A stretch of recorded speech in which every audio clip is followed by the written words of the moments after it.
Hola a todos, mi nombre es Antonio Alzugaray, soy médico del Servicio de Emergencias del área de la demanda espontánea del Hospital Universitario Austral. Hoy hablaremos acerca de un tema que es un motivo de múltiples consultas frecuentes, particularmente en las estaciones de otoño e invierno. Me refiero a la bronquitis. Para abordar este tema, iniciaremos hablando de algunos conceptos básicos como ser la definición. ¿Qué es la bronquitis? Bueno, es una infección del tracto respiratorio inferior que afecta a las vías respiratorias grandes, los bronquios, sin evidencia de neumonía y en ausencia de EPOC, así como habitualmente la ausencia de SIRS. Para recordar, se refiere a un síndrome de respuesta inflamatoria sistémica que toma 4 parámetros para su interpretación, como ser una temperatura mayor a 38 o menor a 36, una frecuencia cardíaca mayor a 90 latidos por minuto, una frecuencia respiratoria mayor a 20, una leucocitosis mayor a 12.000 o una leucopenia menor a 4.000 o menos del 10% de bandas. Con 2 parámetros o más podríamos estar hablando de un SIRS. Este concepto tomará relevancia más adelante para la adecuada toma de decisiones en el algoritmo de diagnóstico de esta entidad.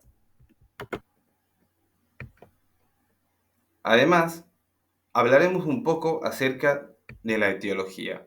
Al ser una entidad multifactorial, el 60% etiológico de esta patología corresponden a los virus, dentro de los cuales destacan la gripe A y B para influenza, coronavirus del 1 al 3, el virus sincitial respiratorio, el metaneumovirus humano, y en una menor cantidad de origen bacteriano, que corresponden a un 6%, como ser la Bordetella pertussis, el Haemophilus influenzae, la Moraxella catarrhalis y el Mycoplasma pneumoniae, así como la Chlamydia pneumoniae. Hago hincapié en la Bordetella pertussis por la etiología, por la patología conocida como tos ferrina, la cual es una de las pocas entidades que pueden responder adecuadamente a un tratamiento antibiótico. Dicho esto, comenzaremos a sospechar de esta patología basado en los síntomas, siendo los pilares de su diagnóstico.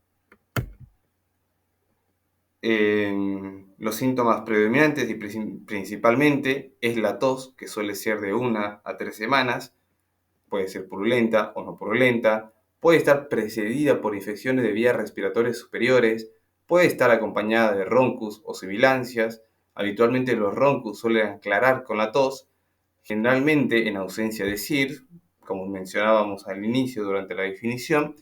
Puede haber toracodinia. Esto es muy importante porque mucha gente consulta por dolor torácico y tos y suele acudir a la demanda o a la consulta por el miedo que genera ese dolor.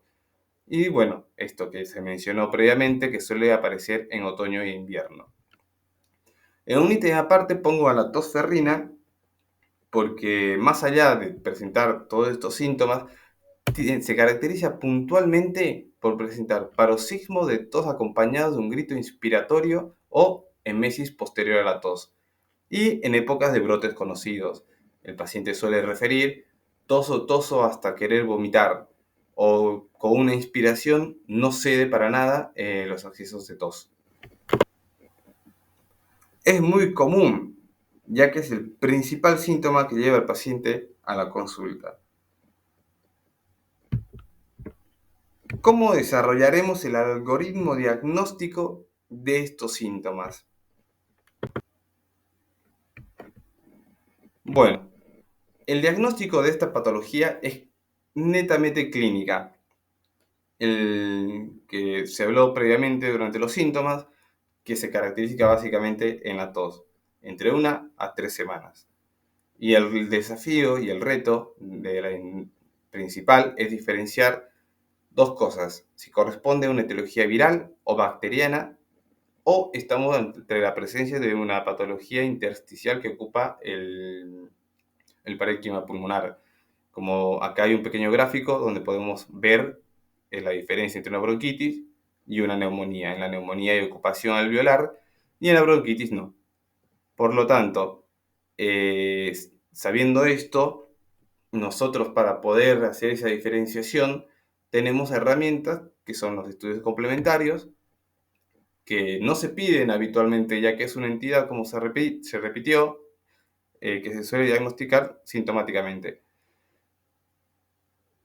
Pero cuando hay que pedir algún estudio complementario, hay que hacerlo basado en algunas recomendaciones como estas, ante la presencia de SIRS, ante la presencia de un paciente mayor de 60 años con estados de inmunosupresión en pacientes asmáticos, pacientes que tengan EPOC, tabaquistas, enfermedades cardíacas, renales y hepáticas, que puedan llevar a tener síntomas, que puedan llevar a tener un paciente una enfermedad intersticial con pocos síntomas, que en realidad serían como las neumonías particularmente. Si ante estos ítems, nosotros, ¿qué tenemos que pedir? Bueno, pedimos desde lo más básico hasta lo más complejo. Nos ayuda y nos guía bastante lo que es una radiografía de tórax siempre frente de perfil o una ecografía pulmonar. Esto se suele pedir habitualmente cuando el paciente tiene toracodinia, refiere dolor y tiene tos, no está de más hacer una imagen. Se puede pedir laboratorios para acompañar el diagnóstico del SIRS o finalmente una tomografía de tórax ante la duda. ¿Hay pruebas microbiológicas para hacer? Y sí, hay pruebas microbiológicas, sí, hay la serología que tenemos para hacer, pero generalmente se hace cuando hay etapas de epidemias por influencia para iniciar tratamientos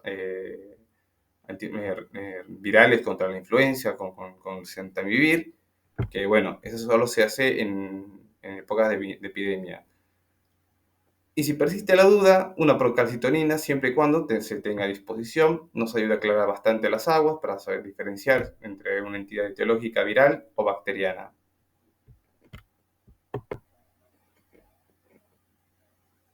Bueno, dicho todo esto, vamos a poder entrar en el ítem del tratamiento. Así como el diagnóstico es sintomático, el tratamiento también es sintomático, principalmente AINES. Cuando la entidad se presenta acompañado de broncoespasmos o sibilancias, nosotros podemos indicar beta 2, que sería un salbutamol, o un bromonoipatropio. Si el paciente presenta tos, podemos ayudarlo con clorfeniramina, Broxol, que puede tomar 10 ml cada 8 horas durante 7 días para ayudar a la eliminación de la expectoración si es que lo hubiera. Si la tos es muy intensa, si la tos es muy dificulta el desarrollo de las actividades diarias del paciente, podemos usar codeína, 5 ml cada 6 a cada 8 horas, o derivados como el estrometorfano asociados a otros antihistamínicos que vienen en jarabe o por vía oral. En situaciones de epidemia, que como lo mencionábamos recientemente, iniciar oseltamivir, 75 miligramos cada 12 horas por 5 días. Ahora, la otra pregunta es, ¿qué antibiótico usamos y cuándo lo usamos? Bueno, dentro de los antibióticos lo vamos a considerar si el paciente tiene estados de inmunosupresión como la insuficiencia cardíaca, insuficiencia hepática, enfermedad pulmonar preexistente, etc. Tomar en cuenta que el paciente tenga más de 65 años y que tenga más de los siguientes criterios, o que sea mayor a 80 y uno de los siguientes criterios, que tenga diabetes, insuficiencia cardíaca, use corticoides por alguna otra entidad, o tenga antecedentes patológicos de haber cursado una internación el último año. ¿Qué usamos? ¿Betalactámicos o macrólidos? Bueno, usamos betalactámicos en estos pacientes ya mencionados, ¿cuál? La amoxicilina 1 gramo cada 8 horas por 7 días. Y cuando sospechamos de la tos ferrina, que es una entidad que requiere tratamiento antibiótico, de elección son los macrólidos. Perdón, volvemos para atrás, que son los macrólidos. Vuelve para atrás. ¿Cuál? Bueno, a cubrir la Bordetella pertussi. Como de elección, la citromicina, 500 miligramos al día por 5 días. O caso contrario, la claritromicina, 500 miligramos cada 12 horas por 7 días. Con todo esto, finalizamos la presentación. Es una presentación corta, una entidad fácil de poder discernir. Las conclusiones de todo esto, más allá de aprender a diferenciar si requiere un antibiótico o no, qué estudios pedir o no, es tener una comunicación fluida con el paciente, porque el paciente siempre, la mayoría de las veces, acude en busca de antibióticos. Y es muy difícil poder transmitirle al paciente que esto puede durar un par de semanas y que no los necesita. Así que es muy importante tener una muy buena conversación con él, hacer un buen examen físico, que el paciente se sienta contenido, se sienta atendido y así poder abrir el diálogo médico-paciente.